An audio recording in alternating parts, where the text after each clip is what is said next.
Now, Washington Mornings on the Mall. 105.9 FM. And AM 630. WMAL. Good Thursday to you, 8:07 on WMAL. Brian Neiman, Brian Wilson with you. The debate last night, consensus is Mitt Romney won big. Fred Barnes from the Weekly Standard joins us now. Fred, I know you wrote a piece in the Wall Street Journal a couple of days ago saying that Romney is playing a dangerous game of playing it safe, and you wanted him to tap into the sense of urgency that voters have in this country. I would think that this morning you would say that Mitt Romney did that last night.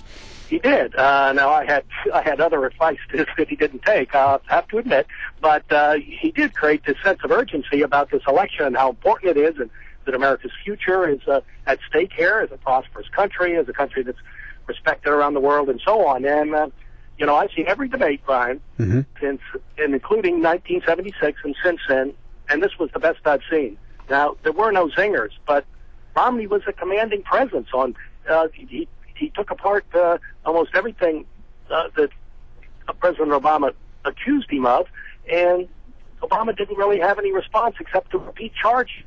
But, look, when you're on offense for 90 minutes and your opponent's on defense, you win. All right. That's important. I want to, dig down a little deeper on this. So the debates you've seen these debates. You think this was the most one-sided debate that you've seen in all of the debates since 1976? Indeed, and that includes the 1980 debate, the single debate of 1980 between President Carter and Ronald Reagan. Now, Ronald Reagan had a very good debate, and he had those singers, there you go again, and are you better now than you were better off than you were 4 years ago, and so on. Those were good. Those were effective. But this one was, by Romney, was dealing with issue after issue in details and facts, and he left, he just left Obama behind in a way that Reagan didn't quite do that in 1980. CBS News did a snap poll last night of uncommitted voters. 46% think Mitt Romney won the debate. Only 22% say the president won, and another 32% called it a tie. It also said that 56% of undecided voters say their opinion of Mitt Romney has changed for the better. So how big of a night was this for Mitt Romney? Well, let me say that my opinion of Mitt Romney changed as well. I didn't think he was up to a performance like this. That he had a couple of good debates toward the end of the Republican primaries, and you remember how in at least one of them, he sort of destroyed Newt Gingrich. But, I mean, this was on a different stage, under different pressure, with not only 50 million or so Americans watching, but his whole campaign sort of riding on a good performance, and he had a commanding performance. So, I'm not surprised that people recognize that.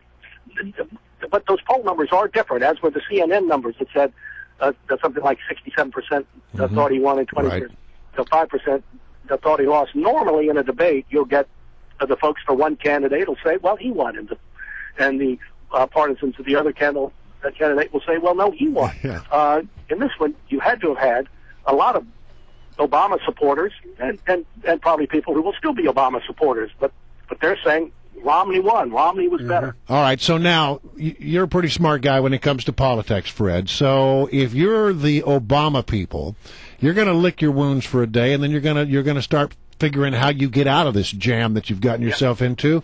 What do you expect to happen in the next few days, and then as they get ready for the next debate?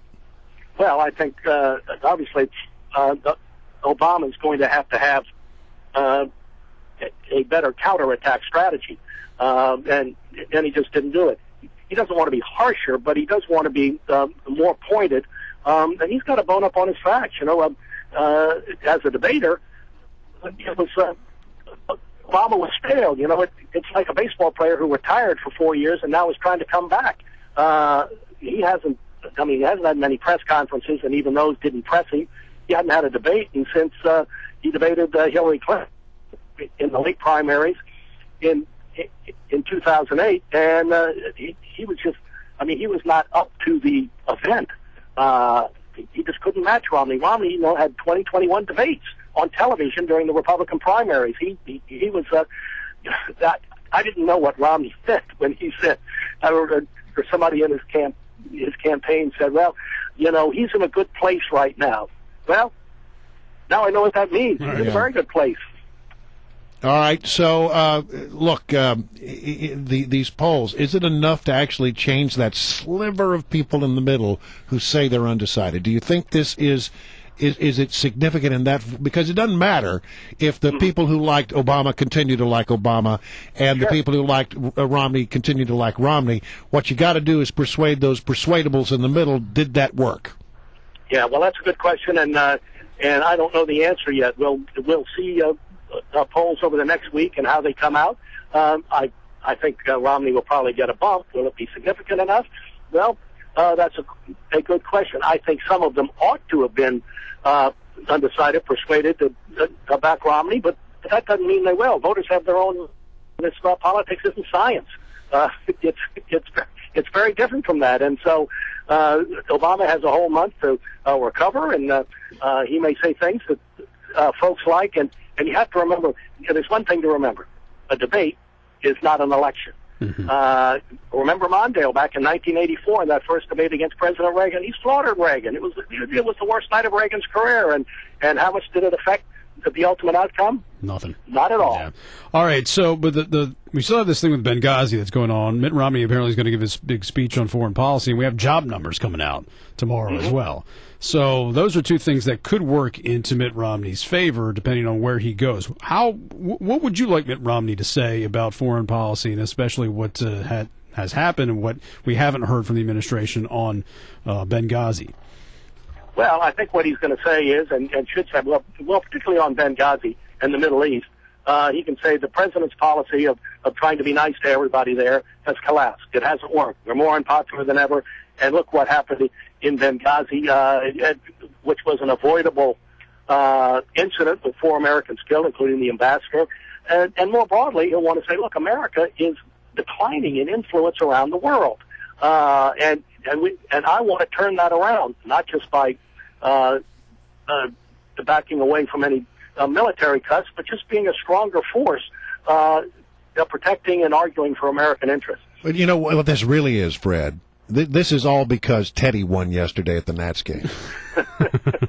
I never thought Teddy would win. I should have known that was a sure sign from the gods of politics. It was a good sign. It was a good omen. All right, listen, Fred, thanks for joining us. We appreciate it. Good. Brian, I enjoyed it. Fred Barnes of the Weekly Standard.